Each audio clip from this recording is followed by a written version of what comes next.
우리 사람이 눈물을 흘리는 경우가 많이 있죠. 슬플 때, 또 기쁠 때, 또 굉장히 억울할 때, 또는 어떤 일에 크게 감격을 했을 때, 그럴 때 눈물을 흘리는 것 같습니다. 또는 과거에 대해서 이렇게 몹시 그리움이 있거나 누군가에 대해서 그리움이 있을 때 또 울기도 하고요. 지난번 아시안 게임 때 보니까 메달을 따니까 선수들이 대부분 이 눈물을 짓더군요. 그러니까 굉장히 어려운 일을 힘겹게 성취해냈다 하는 그런 그겠죠. 그럴 때 이제 눈물을 흘립니다. 또 한 가지가 있다면 무엇인가를 간절히 호소를 할 때 이 눈물이 효력이 있습니다. 그래서 울면서 호소하고 탄원하고 신원하면 또 그것이 통하는 경우가 많죠. 여러분 성경에 보면 이 다윗이나 예레미야 같은 분들은 특히 이 눈물을 많이 보인 눈물에 대해서 이 언급도 많고 눈물이 많았던 사람들로 보입니다. 시편 6편 6절 말씀 같은 여러 시편들을 보게 되면 유독 눈물 얘기가 많이 나옵니다. 탄식으로 눈물로 밤마다 침상을 띄었다, 요를 적셨다, 이런 표현들, 눈물이 주야로 내 음식이 되었습니다, 이런 고백들. 예레미야 선지자 같은 경우는 우리 모두가 다 알고 있는 것처럼 눈물의 선지자라는 별칭이 붙을 정도로 우는 노래입니다. 애가 우는 노래를 지어서 부르곤 했습니다. 이 전부 무슨 내용이냐 하면 하나님을 향하여서 간절히 호소하는 무엇인가를 이루어 주시고 또 내 마음을 좀 알아달라는 그런 눈물의 호소였습니다. 오늘 이 본문에 나오는 보김이라는 땅이 어떤 땅이냐 하면 이스라엘 백성들이 하나님 앞에 소리를 내서 소리를 높여서 울었다라고 해서 붙여진 이름이 이 보김입니다. 문맥을 보게 되면 정확하게 살려달라는 호소로 보입니다. 그래서 오늘은 이 보김에 얽힌 내용을 가지고 몇 가지를 함께 교훈으로 새기고자 합니다. 우리가 같이 교독한 이 사사기 2장의 말씀을 보게 되면 여호수아의 죽음이 기록되어 있습니다. 우리는 앞부분 5절까지를 읽었습니다만 곧바로 따라 나오는 6절 이하의 내용이 여호수아가 죽었다 하는 내용을 기록합니다. 이 말은 무슨 얘기냐? 가나안 정복의 때는 시기는 지났고 이제 정착 시대로 넘어갔음을 알려주는 것입니다. 근데 그 즈음에 하나님께서 여호와의 사자를 이스라엘 백성들 가운데 보내셔서 말씀을 주셨습니다. 어떤 말씀을 주셨느냐? 가나안 땅에 들어오기 직전에 하나님이 이들에게 주셨던 말씀입니다. 그것도 하나님이 맹세하시면서 그들에게 약속으로 언약으로 주셨던 그런 말씀, 이 세 가지입니다. 이 세 가지는 이것입니다. 첫째는 나는 언약을 어기지 않을 것이다. 하나님이 맹세를 하시면서 이들에게 주신 말씀인데 여기에 요약된 것이 이것입니다. 나는 언약을 어기지 않을 것이다. 여러분 이거 적어 두시면 좋을 것 같아요. 언약을 어기지 않을 것이라고 하시면서 두 번째는 너희는 가나안 땅에 들어가게 되면 그 땅 주민들과 언약을 맺지 말라 하는 명령을 주셨습니다. 아울러 세 번째로 그 땅의 제단들을 전부 다 헐라 하는 말씀을 명령으로 주시면서 하나님이 맹세로 거기에 당신이 언약을 하신 거예요. 이 얘기는 무슨 얘기냐? 우리 피차간에 이거 지키자 하는 것입니다. 하나님은 언약을 절대로 어기지 않겠다 하는 이 약속을 하나님은 맹세로 내가 지킬 것이다 하는 것이고요. 우리는 그 땅에 들어가면 그 땅 주민들과 언약적인 관계를 맺지 않을 것이고 그리고 그 땅에 있는 모든 우상 제단들을 헐겠습니다 하는 것을 지키라 하는 것인데 2절 말씀을 보시면 이 언약을 어겼다 하는 것입니다. 그러니까 하나님이 어기신 게 아니고요, 이스라엘 백성들이 어겼습니다. 하나님은 이 말씀을 명령으로 하시면서 당신이 맹세하신 것은 우리가 어제 말씀에서도 봤습니다만 아브라함에게 하셨던 그 축복의 약속이 있죠. 가나안 땅을 너희들에게 줄 것이고, 그리고 그 땅에서 너희의 자손이 번성하게 될 것이고, 천하 만민이 그들을 통하여서 복을 받게 되는 복의 근원을 만들어 주겠다 하는 게 이 아브라함과 이삭에게 주신 약속이었습니다. 어제도 확인된 말씀이었는데 그것을 지키겠다는 거였어요. 실은 오늘 본문에 나오는 것도 이 언약을 지키면 이게 보장되어 있는 그런 축복이었습니다. 그런데 어긴 거죠. 누가 어겼느냐? 거기에 들어간 하나님의 백성들이 어긴 것입니다. 2절 말씀에 너희는 이 땅의 주민과 언약을 맺지 말며 그들의 제단들을 헐라하였거늘 너희가 내 목소리를 듣지 아니하였으니 어찌하여 그리하였느냐. 정복의 시기는 끝났고 정착의 시기로 갔는데 그 즈음에 보니까 이랬다 하는 것입니다. 3절 말씀, 3절 다시 한번 같이 읽으시면 좋겠습니다. 시작.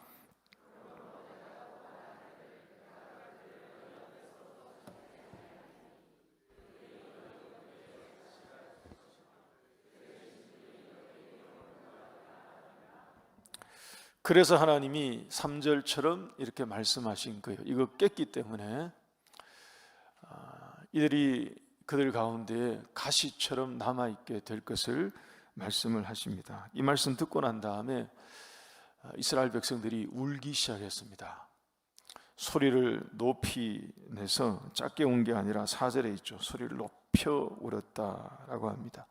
그래서 그곳의 이름이 복임이 된 것인데 질문입니다. 그리고 난 다음에 이렇게 눈물로 호소를 하고 난 다음에 이 눈물의 호소, 이 복임의 눈물이 통했을까요? 이게 전혀 통하지 않았습니다. 하나님은 이들의 눈물에 대해서 오늘 이 본문 안에서도 아무런 반응이 없으시고요. 그리고 뒤에 가도 하나님은 이 눈물에 대해서 아무런 무슨 대꾸나 반응을 보이지 않으세요. 이들도 마찬가지입니다. 이 본문이 지나고 난 다음에 이들이 보이는 모습을 보게 되면 통곡하고 울었던 이 사람들, 이 당사자들, 이스라엘 백성들도 울고 난 다음에 아무런 변화가 없습니다. 다시 말하면 이런 거죠. 복임은 있었는데 하나님은 보시지 않은 것 같고요. 그리고 복임은 있었는데 이 복임만 있었던 것 같습니다. 우리 바로 뒤에 나오는 10절, 11절 한번 보십시다. 이 사사기 2장 10절과 11절 말씀 한번 보시면 그 세대의 사람도 다 그 조상에게로 돌아갔고 그 후에 일어난 다른 세대는 하나님을 알지 못하고 하나님의 일도 알지 못하고 11절에 그래서 이스라엘 자손이 여호와의 목전에 악을 행하여 바알들을 섬겼다 하면서 그런 얘기가 쭉 길게 나옵니다. 그게 무슨 얘기냐? 이스라엘이 하나님을 버렸다 얘기입니다. 울었거든요. 2장 앞부분에서 작게 운 게 아니라 굉장히 크게 울었고요. 소리를 높여 울어서 그래서 이게 복임이라고 이름까지 붙였는데 울기만 한 것입니다. 울고 난 다음에 진정한 돌이킴 또 회심 이런 것은 없었다 하는 거예요. 여러분 마치 뭐가 같으냐 하면 가정에서 아이들이 크게 잘못해서 엄마한테 막 혼이 났어요. 막 실컷 혼나가지고 막 울고 불고 막 난리가 나고 이제 다시는 그렇게 안 하겠다고. 그러고 난 다음에 이제 나가서 똑같은 행동과 죄송합니다만 짓을 하는 뭐 이런 행태를 취했다. 그러면 엄마의 마음이 정말 참 소위 억장이 무너지고 답답한 그런 것일 겁니다. 여러분 그럴 때 그 눈물이 뭐죠? 여러분, 그럴 때 그 눈물을 우리가 흔히 표현하는 표현이 있지 않습니까? 제가 지금 여러분한테 여쭙는 건데요, 그때 눈물을 뭐라고 보통 말하죠? 그렇죠, 악어의 눈물. 아닌데 긴 것처럼 이제 울기만 한. 여러분, 이 본문에 나오는, 이 장에 나오는 이 사람들이 보인 이 복임의 눈물은 어떤 점에서 이 앞뒤를 보게 되면 이 간절한 호소 탄원처럼 보였지만, 이게 그와 같은, 연기한 것 같은 그런 눈물이 되고 말았습니다. 교회 여러분, 우리가 스스로에게 한번 던져볼 필요도 있죠. 우리도 때때로 하나님 앞에 울기도 하니까요.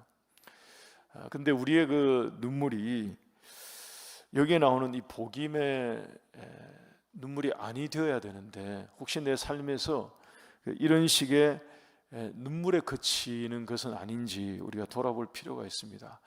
복임의 눈물이 있었다면 그 뒤에 결단과 또 변화된 행동이 있는 회심의 눈물이 되어야 되는데, 울고 난 이후에 달라지는 것이 없다면, 실컷 울고 난 다음에 그냥 그것으로 울음으로 끝나면, 복임은 있었는데 복임만 있는 이런 것으로 끝난다면 옳지 않을 것입니다. 눈물이 있으면 그 이후에 눈물의 열매가 있는, 회심의 열매가 있는 우리 모두가 될 수 있기를 바랍니다.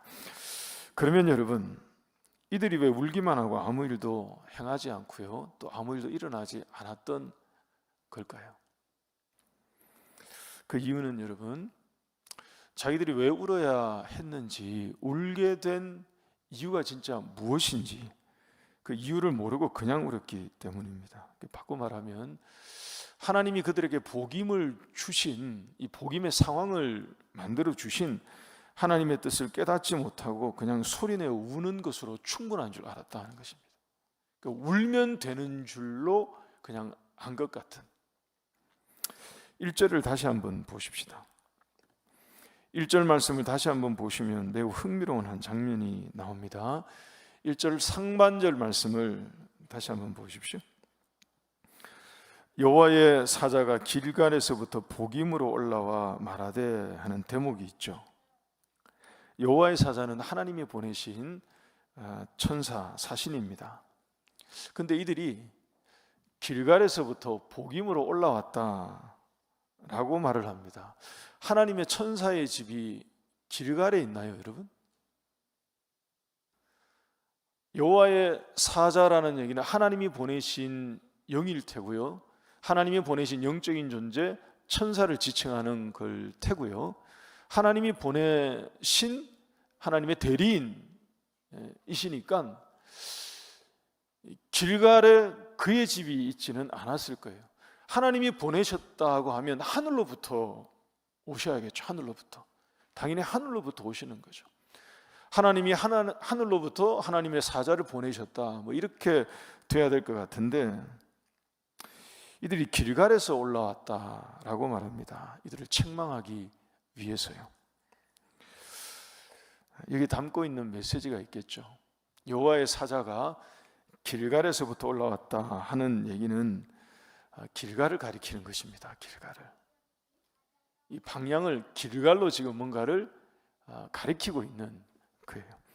거기서 올라온 여호와의 사자가 말씀하신 내용을 봐도 이 길갈을 가리키는 것이 분명합니다. 왜냐하면 길갈이 어떤 곳이냐?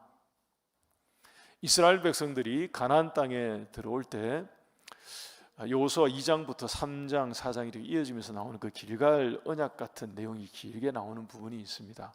그리고 더 앞으로 가면 그 모든 내용은 실은 하나님이 모세와 맺으신 광야에서 다 들려주신 내용이었거든요. 이 길갈을 가리키는 내용이 뭐냐 하면, 가나안 땅에 들어오기 위해서 여호수아가 모세 죽음 이후에 백성들을 이끌고 요단강을 딱 건너서 가나안 땅에 발을 딱 내디뎠을 때 거기가 길갈입니다. 거기에서 하나님 앞에 이들이 길게 맹세를, 언약을 한 것입니다. 들어왔기 때문에 하나님 여기에서 모세에게 주셨던 그 모든 말씀을 우리가 지키며 이제 이 땅을 차지하고 하나님의 백성으로 살겠습니다. 그래서 거룩한 나라를 이루겠습니다 라고 약조했던 곳이 길갈이에요.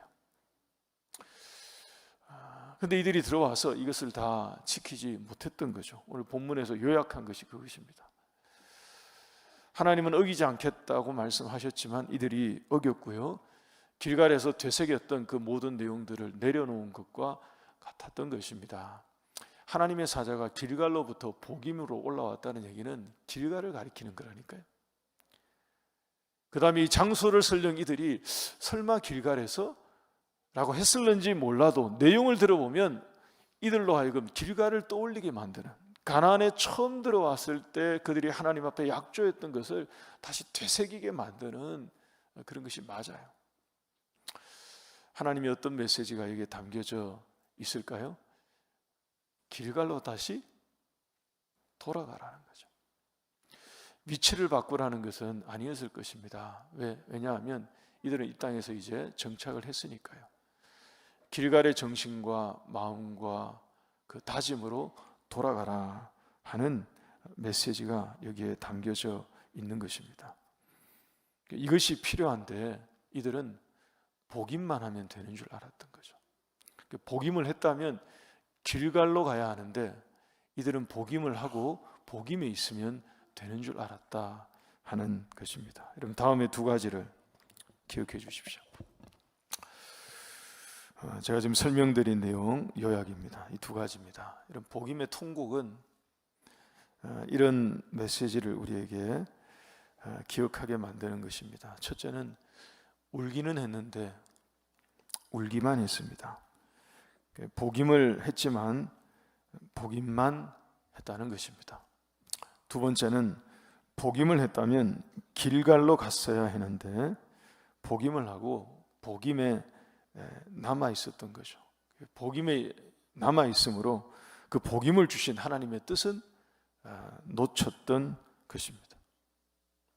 마치 이거 뭘까 같으냐, 상갓집에 가서 밤새도록 울고 난 다음에 근데 누가 돌아가신 거죠?